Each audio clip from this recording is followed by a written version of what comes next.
All right, so some breaking news. If you haven't heard, September 15th, Sunday afternoon, there has been an attempt or an apparent attempt on President Trump's life on his golf course. He was out, he was at some hole, and then a couple of holes in front of him, somebody was in the trees or in the brushes and apparently engaged. I'm not quite sure. I saw the news conference, but a lot of detail has not yet been confirmed, or they haven't really said it yet. But basically, this person engaged, fled the scene, was on a car, and then some footage is now coming out that he was captured and he is apparently in custody. And so there was a press release with the state, I think the sheriff and the FBI. They're taking over this investigation and just so many things, but they have said a lot of things, and I want to react to some of these statements. And so one of the things that's going to come out a lot for many people is this disbelief, this being staged, and just other things. And this whole sort of switch over from a lot of us that have been in the truth movement for many years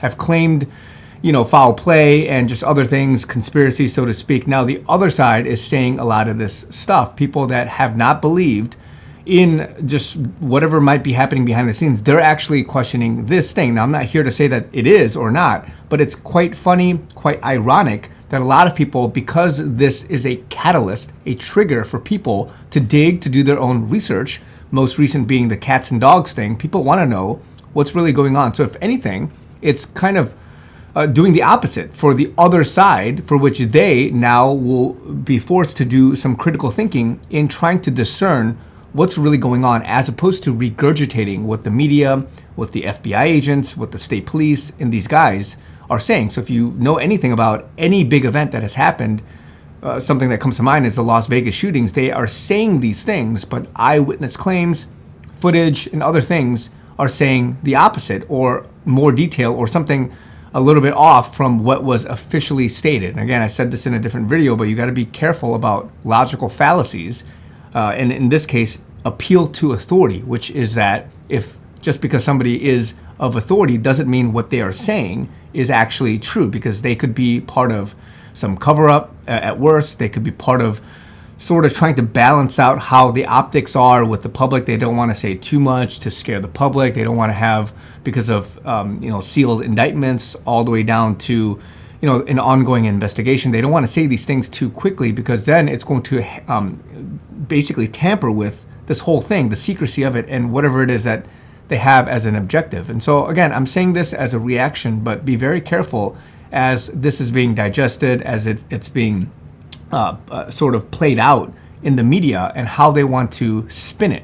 So this is going to continue to go about until the elections and beyond the election. So whatever the objective is, because we are in a real war between good versus evil, and whether this is in some sense a scare event, a necessary scare event, or something else for which people are taking to their own critical thinking, to think through what's really going on. And so again, they're saying certain things. One of the things that was notable was the with regards to security and securing sort of the border or outside of the golf course. Somebody said, one of the officers said that because he's not a sitting president, that they don't have all of the security for him. And so people were reacting to that and just other things. Again, a lot of these people, they're not all in the know. They don't really know what's going on. So they're going to say certain things in public to either intentionally deceive, or because they're ignorant, they don't know what's really going on, and they're just saying things in some sense off the cuff. And so be very careful as more things come out. We are going to expect more of this battle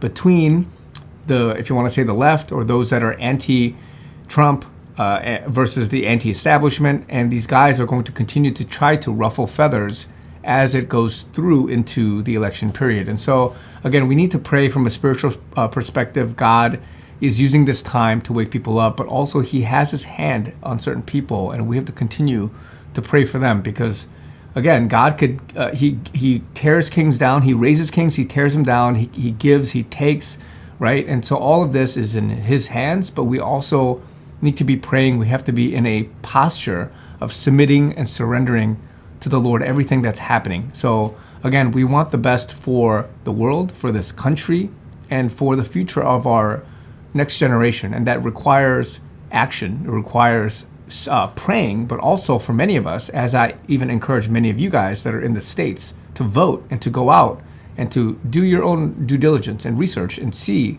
what it is that God wants you to do. You want to be led by the Lord in all things. And in this case, for many of us that are more awakened, more along in our spiritual journey or maturity, we've figured certain things out. We've seen what's really going on, and we are now awakened. This is not woke. This is being awakened to what's really going on and to discern the world that is around us and to have a more correct, as much as possible, perspective of reality and what is happening in these end times. So love you guys. Be encouraged. More is to come, but don't be concerned. This is just, in some sense, a failed attempt. More is coming, but also do not worry. Do not be concerned. Don't be anxious. Love you guys. Talk to you guys very soon.